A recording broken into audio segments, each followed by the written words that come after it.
Welcome to the Envision Rise podcast show, a podcast that helps foster respect through inclusion, service, and equity. Welcome to the Envision Rise podcast. I'm Stacey Hagerty, Vice President of Equity and Inclusion for Envision Rise. Joining us on today's episode is Chris Taylor, founder and CEO of Actionable. Chris, coming to us from Toronto, Canada. Welcome. Indeed. Thank you so much for having me, Stacey. It's a pleasure to be here. You may be our first Canadian on the show. Thank you so much. We're glad you could join us. Well, let's start off with some introductions. Why don't you tell our listeners about yourself and then tell us about Actionable? Sure. Yeah, absolutely. So Chris Taylor, as Stacey said, I'm in Toronto, Canada. I'm a husband, father to two, and keeping busy on that front. And in my spare time, I run a company called actionable.co. I started the company about 14 years ago, and what we do is support the behavior change efforts in corporate learning programs. So what does that mean? How do you help learners that are inspired, that have those great ideas in the sessions to actually translate those good intentions into lasting action, into behavior change? I've been obsessed with this idea of translating ideas into practice for the better part of 14 years. And so this manifestation of the company is around helping learners do that as well, so that they can see traction with the investment that they've made of their time. And so the companies that are making that investment can see can see impact. They can actually start to look at an ROI on training programs.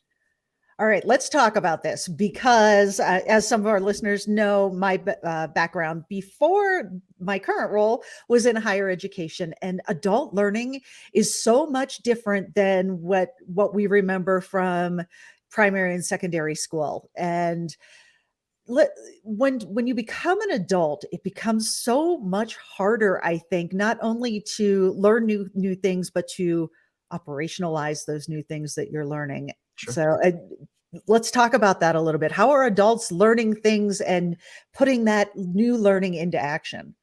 Yeah, I'm really glad you brought up the education system, because obviously there's been changes in the education system. I look at my kids in school and their experience, and it's different than it was when I was there. But I think Stacey, as someone from the space, you'd likely agree that it's pretty glacial change happening in the education sector.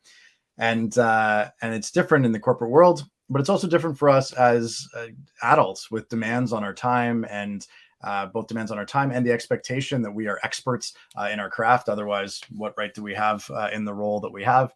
And so there's all these extra layers that are added on to the learning experience that can make it quite challenging to translate ideas into action. But if we use the education, starting point, where if we go back a ways, it was the talking head, right? It was, I will tell you stuff, you will remember all of it, you will cram for an exam, and then you'll promptly forget most of it, but that's okay, because the system is set up to reward short-term memory. Thankfully, the corporate education space moved beyond that, upwards of 50, 60 years ago, as we looked at instructional design. How do we design the sessions that people are experiencing to lead to greater memory recall? And then if we go back about 15 years, there was the introduction of experience design, concept borrowed from the tech world, but applied to corporate learning. It was around creating memorable experiences. Really good science out there around, sensory experience, linking memories. And so it's easier for us to remember things when it was that memorable thing that we did in the session. What we believe at Actionable and what we've seen is that that's great, but that's still only focused on knowledge recall. It's not yet focused on the application of the learning. Application of learning benefits from what we describe as impact design, where certainly experience design is important. And of course, instructional design is a critical foundation to this. But if we're not designing programs to actually be focused on the outcome, on the impact that we're trying to create, it's not really fair of us to expect the learners, the time-starved learners that are exposed to that content, to somehow decide what's important, try to put it into practice, fall down because it's something new, get back up again, keep going long enough to establish a change in and amongst all the other things that they have to do with their time. So this is the problem that we're tackling within Actionable. And if we're doing it right, which we hope we are, we can also be able to demonstrate that change so that there is the greater measurement level. So let's talk about how corporate education actually benefits organizations, something that we see often when the economy takes sort of a negative turn, as our economies have done lately globally. Mm-hmm. The first thing an organization does is said, okay, we're going to cut training. Yep. And we're going to take that completely out. And our employees are good enough. They're either deciding that employees are good enough or that employees are so very dedicated that they're going to take on this expense of time, energy, money on their own without support from the organization. Are you seeing that? Is that one of the first things that you're seeing as well? Yeah, it's really interesting. I'm going to appreciating where it's sort of the early days of this. Is it a recession? Is it not stage? If we go back to the beginning of the pandemic, I think it was that sort of on a dime flip into, in a lot of cases, recession mindset for companies, right? And we saw it, we work with a global network of consulting firms that utilize Actionable in their business with their clients. And we saw 60-70% of them just had their business go off a cliff in March of 2020, right? From full calendar 9 months out to literally nothing. And yes, that represents to me that mindset of cut expenses, cut them quick when it comes to sort of almost financial prudence, right? Like it's the responsibility of the company to rein in a bit. What was really interesting to me though, Stacey, was the 30 to 40% that did not have that happen. And in fact, didn't miss a beat. They just kept going with their clients. And in a few cases, there was almost a survivor guilt that they had because they actually had their best years ever in 2020. These are corporate training firms, right? That are in their colleagues are decimated and they're thriving. What's the difference? One of the core differences, as we've seen, and we spent a long time digging into this, is the mindset on the part of the client. Is that training an expense or is it an investment? And everybody talks about the investment in their people, right? But when push comes to shove, when it's, recession's looming and we need to cut back, training gets cut, which I would suggest means that it's not being treated as an investment. It's being treated as an expense. And of course, we reduce our expenses personally and corporately when times are a little bit leaner. And for me, the missing piece there is the ability to actually demonstrate impact, right? To be able to demonstrate the return on investment that exists. And so just coming back to your question, I think it's an interesting state where, yes, training expenses get cut, training investments don't. Training investments need to actually have a way to show that it's investment, not just to say it's an investment. So what you're talking about is far more than, bringing in a consultant to do a day of training with your managers and hope that that's leadership training that's going to stick. Yeah. What does Actionable actually do to help support the learning that needs to go on, as opposed to, we checked a training box, everybody had 8 hours of leadership training, we should be good to go for another 12 months? That's a great question. So I'm going to actually park Actionable temporarily and circle back to it, I promise. But it starts before Actionable. It starts through, I use this term impact design. That's, it's a nice sort of buzzy catchphrase. But it actually means a different way of thinking about training investment. And in a really sort of surface level, it's saying, what are the strategic priorities for the organization this year? Okay. Based on those strategic priorities, where are the competency gaps that we need to develop inside our organization? Okay. So one connects to the other. Once we've identified the competencies, how does that actually show up? What are the behaviors that people are shifting? How are they acting differently? How would we know by looking at them that they're acting in a different way that is aligned to the competencies, that is aligned to the strategic priorities? And once we've identified what the behaviors are, then the training design, as far as deciding what we're actually going to be bringing in to provide to our employees, should be nothing less and nothing more than the knowledge and the motivation for people to want to engage in those behavioral changes, to have the knowledge on how to engage in those behavioral changes. So piece one, and this is what we work on with the consultants we work with and clients and anyone that will listen to me speak from a stage or a podcast, is that it's way too often I see situations where someone from HR inside corporate is shopping for a leadership development program. And if the consultant says, why? First of all, they're sort of taken aback. What do you mean, why? So why? What is it that you're looking to achieve with the leadership program? And the answer is something circuitous, like, well, we want better leaders, right? Or we want our leaders to be better for their people. It's like, awesome, great intention. But why? What does better leadership look like on the other side for you? And how does that connect to strategic priorities? So that layer of strategic priorities, competencies, behaviors, and then finally the training needs to be laid in first. If that's laid in first, what Actionable does is help to bridge the gap going the other direction. It helps participants to take a key learning and to apply it in a way that shifts their behaviors. It allows the behaviors to be measured and quantified and to be looked at across the organization to say these behaviors grouped these ways are starting to impact these competencies. Are you seeing a corresponding change in a KPI that would suggest your strategic priorities are on track? Lots of words loaded in there. But ultimately, what Actionable is designed to do is to be that system by which you take training and connect it back to the strategic priorities of the organization. I think there are so many times that I know we hear from clients that, well, training's not a priority right now. Sure. That is, and it, at the end of the day, what it boils down to is the C-suite feeling like they can't quantify the return on investment because training as this big overarching idea, Yep. it generally their employees aren't taking a test or something like that in the ways that we would assess learning when we were growing up, or Sure. even in college. Now out in the real world with our jobs and our careers, we don't assess in that way. So how do you go about assessing learning for adults? You're obviously not giving a midterm or a assignment or any of those kinds of things. No. Yeah, because those types of assessments are really capturing knowledge retention, right? Saying how much do you remember from the session? It's not actually looking at how are you applying it? How is it actually impacting your work? And so there are some great, 360s are very popular. The idea of looking for observable behavior change from colleagues and from your boss. Ultimately, we want to see, though, even that, it's still subjective to a degree. What we want to see is movement on the KPIs that are actually being that the company cares about. One of the areas that rarely gets cut in training during a recession is sales training. One, because of course we want to continue to grow our companies, but secondly, I believe it's because it's a lot easier to measure the impact of sales training.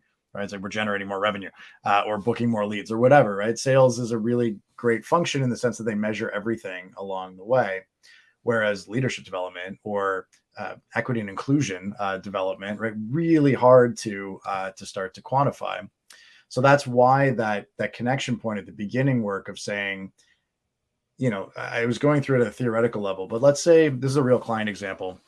The strategic priority is to cut costs. Our costs are too high. What's one of the biggest areas? Well, it's headcount, right? So are we cutting roles? No, the biggest challenge is actually that we have 60% voluntary turnover in our frontline staff, and it's costing us $7 million a year. Okay, so a strategic priority now is to reduce that $7 million expense. How are we going to do that? They identified a number of vehicles, one of which was we need better leaders at the frontline level to hang on to those people longer. They could have stopped there and it would have been really risky because they would have gone, well, we need some leadership training, so go find some leadership training. But they did the work of going an extra layer and saying, how would our leaders be different if they were retaining people, if they were keeping people motivated and were desiring to work here? And so they identified things like better psychological safety, better feedback and accountability, identifying opportunities to have discussion around career advancement, etc. And so they made this sort of laundry list of things that that are sort of in the competency and behavior sort of meshed between those two buckets, and then said, okay, what would leadership training look like if it was designed only to advance those things? So we're not going for a vanilla sort of 101 level training, but we're also not looking for the latest flavor of the month. It's around training that is going to develop these things. And so now as they start to develop their leaders and they're using Actionable to measure the behavior changes that people are making, we were able to group those. There's 170 leaders going through that program. And we could organize them in such a way that they could then say, okay, we're starting to see an improvement in the voluntary turnover in this area. What have those people been working on? Oh, wow, they've really been thriving at the psychological safety commitments to behavior change. That's not stating causation, but if you show enough sort of those connection points, of those correlations, companies start to go, I don't care if it's causation or correlation. There's enough here that I'm going to continue to invest in this type of leadership training because I can quantify it. whether it's exact or not, I have that connection. So I get on my soapbox, Stacy, here, but it's partially just logic, it's partially data, and then it's the reflection and review of the leadership team saying, yeah, I could see this connection, this makes sense. So what can a client expect from actionable? What happens when, from the time it's determined, here are the strategic areas we want to focus on improving? What do you do then? What happens? That's a great question. So we work with, as I alluded to earlier, this global network of consulting firms. And so we don't do content. There's people out there like yourselves that do content really, really well around specific subject matter expertise. Excuse me. So what we do, though, is we partner with the folks who are going to be delivering the training. And so when they're delivering the training, they do their thing. They get people understanding the content at a cerebral level. They're getting them caring about the content. And this, to me, is the power of a strong facilitator, right? Anybody can sort of regurgitate information. Good facilitators get people to go, oh, wow, yeah, that really matters to me. Mm-hmm. And anyone who's done facilitation work knows that feeling when you see the group just get it, right? And you feel that groundswell. You're like, I got them. And they're excited and they've got these great intentions. What we want to do is bottle that good intention. So towards the end of the session, before they've left the room, whether the room is a real one with 4 walls or one of these, before they leave, the facilitator is probably already doing a version of, what was your biggest takeaway? How are you going to apply it? Who's going to support you? What's going to get in the way? Something like that, right? They're now doing it with a technology backdrop. So they pull out their phones, they scan a QR code, and they're answering some questions in there, but they're also making a commitment to the one thing that they're going to do differently, leaving the room. And this is that idea where, people make these intentions like, I'm going to be a better listener. Like, okay, awesome, good intention, but we don't do better listening, right? That's the outcome. What's the thing? And so the thing that they might do would be something like, when I'm in a meeting, instead of leading with my opinion, I will ask one clarifying question. Something really practical and tangible. There's a whole bunch of great books out there on habits. They're largely all based on the same body of research out of Stanford. And there's a structure to it. And there's certain language that really resonates. So the actual platform incorporates all of that and helps people get to a place where the thing they're committing to is tangible. It's a daily practice. It's measurable. It's manageable. And then they leave the room. And then we have a nudge technology that will check in with them periodically. It's basically say, hey, Stacy, you said you were going to work on being a better listener. How's it going? You rate your progress. You can journal about it. It's really lightweight. It's literally like 2 minutes a week that they're spending on this thing, which is the intention. We don't want it to be a thing they have to do. It's a support system to help them do the thing they already wanted to do, right? It's that inspired moment translated into lasting change.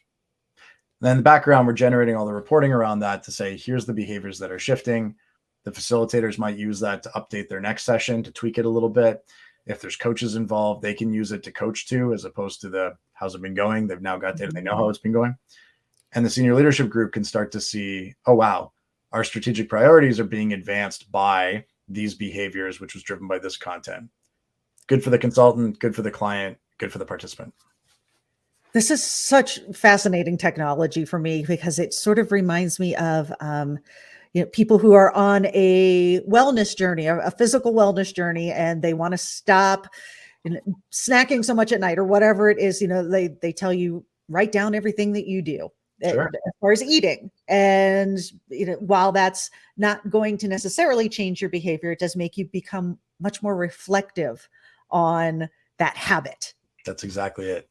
Someone years ago referred to actionable as the Fitbit for learning. Right. It's not by itself going to change your behavior, but it makes you more reflective. I couldn't have said it better myself. Exactly. Well, and so often, when from a consultant's point of view, when we're working with clients, they really do have every good intention while they're sitting in that room with us of, we're going to, that this is great information and we really want to make this change. And what we know about humans is, even if it's good change, we don't like it unless you get us in a mindset where we can change our own mind about what that change means for us. Mm-hmm. So I love that this is a tool that kind of follows you around a little bit, and just as a reminder back to that space of, hey, remember when you said you wanted to become a better listener, and this is how you're going to do it. So what happens for the individual? So they get the reminder and they check in, and what do they see? Do they need to write text? Do they rate themselves? What does the tool actually do when they check in? Yeah, great question. So they've got the two parts. There's a check-in wheel. So it's a 1 to 10 scale. It changes color. It's interactive. It's fun. It's kind of addictive, actually. So speaking of habits, so they rate themselves. How do I feel I'm doing with this today? And then if they'd like to, they can also add a note or a journal entry, if you will. Some people do, some don't. We have some pretty compelling data that suggests you should write things down. It will lead to greater change, but it's optional. And so they'll usually do that a couple times a week for usually 3 to 4 weeks. And then at the end of that period, they'll have usually a more fulsome reflection exercise. So it'll be a few questions that are more around, what's changed for you, what impact has it had, et cetera. But just to really sort of anchor in that learning. And this is the sort of 3 to 4 week cycle. It doesn't end at that point. Actionable is usually utilized in programmatic installations. So they're going through multiple sessions over a period of several months. And so at the beginning of the next session, there will often be a debrief of that. So again, instead of the facilitator having to ask, so how's it been going, everyone? The facilitator clicks one click to generate the report, put it on the screen and say, all right, so this is what we accomplished as a group. This is where we fell down. Let's talk about it. Gary, it looks like you had a great breakthrough on X. Can you tell us about that? Et cetera. And so it gets deeper faster. For the participant, they have their own record over time too. So in addition to the check-in, they have their own graph and journal record. And so they can see their progress. And to your point about the health and fitness, the opportunity to reflect more regularly really cements the learning for them and can help them change course if they're off track. They also have the ability to support each other. It's not a social app. It's not designed to be, but they can choose accountability partners and they can have some support there. Yeah. Oh, this is such a great tool because, anyone who's ever led multiple training sessions with the same groups of people, 4 weeks that you do session 1, everybody feels good. They're committed. They're going to go. 4 weeks later, you're back and they literally have not given a second thought to what they were so committed to just a month ago. And it's devastating. It sets you back so far in your training efforts, in your organizational change efforts. And it's not that people are lazy. They're not blowing it off. People are busy and our brains do the habits. So if our habit is we go to work, we do these things, we have lunch, we do these things when we get back from lunch and we go home and we don't put in this new everything falls apart. That's it. And then organizational leaders feel like, okay, well, training doesn't work. So they don't feel too guilty about cutting it when it's time to say goodbye to an expense. And I love the space and I work every day with the facilitators that are doing that work and pouring their heart into it. And from a senior leadership perspective, if that's the cycle that you've been experiencing your entire career, can you blame them for putting on a job like that? It's our responsibility as leaders is to protect the financial, security of the business. And if something's not generating a return, it's got to go. I think what's even more frustrating, because you're right, and that's usually the case, right? And still, we have those breakouts, those people in the class that just really applied it and did amazing things. And you hear those stories, those anecdotes about the improvements people made. And it's even more heartbreaking for me when that happens because it can so easily be dismissed out of turn, right? It's like, yeah, it was one guy, and but it's all hearsay sort of stuff. And so the ability to quantify and to actually show the full picture, to shine a light on what's happening is really compelling. It's interesting. CFOs are often the ones who invite actionable back after a program because they found so much value in the woo-woo stuff, having some metrics around it, right? Which is quite powerful. Hey, if we can get the chief HR officer and the chief financial officer fully in sync, that's a job well done, I think. That's almost magic, actually. When you're talking about being able to quantify qualitative data, that is a magical thing. I think, the ROI of learning has been something people have been striving for a very long time. And I'm not suggesting we're there yet, but that's been my drive as well. It's the holy grail is how do we start to, we know, those of us in the space know the impact that professional learning can have. How do we make sure that the rest of the world knows and that it's irrefutable? Yep. Well, Chris, this has been a wonderful conversation. I could talk with you all day. How can people get in touch with you? How can they learn more about Actionable? Yeah, good question. Good question. So actionable.co. Please don't bother the analytics firm in Texas at actionable.com. It's actionable.co is us. And if you want to connect with me personally, I'm on LinkedIn. I'm Chris Taylor, but there's 5,000 of us. So Chris Taylor Actionable, you'll find me. I'm happy to chat. Wonderful. Well, Chris, thank you so much. And if you want more information on Envision Rise, you can reach us at envisionrise.com.